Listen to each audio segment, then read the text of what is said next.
A small insect is bringing up big conversations now that it's listed as endangered. WDRB's Darby Bean and Jeff Gordon take us to the Louisville Zoo to learn about what's happening to monarch butterflies.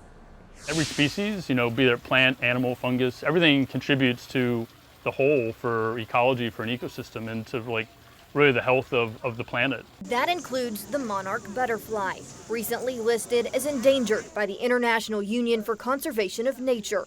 The news doesn't come as much of a surprise to those who are experts in the field. Monarchs have been in decline since the 80s because of loss of habitat.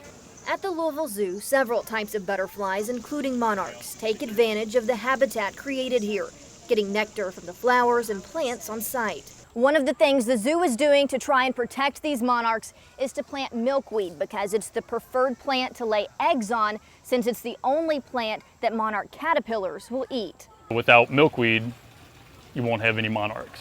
So loss of habitat has been the biggest contributor to that decline. Conservation experts like Matt Lamb hope now that these delicate creatures are considered endangered, it will bring awareness to the declining population problem and encourage others to create habitats.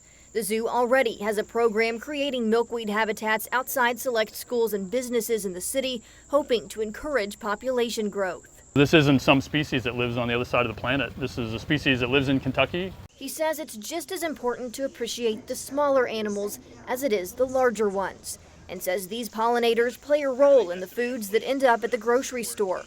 He believes if the right steps are taken, the population can get back to healthier numbers. We can definitely still do, and have positive influence and positive actions to turn this around. Around August or September, the monarchs here will start to migrate south. About 9 months later, a new generation will make their way back here. Reporting from the Louisville Zoo, Darby Bean, WDRB News.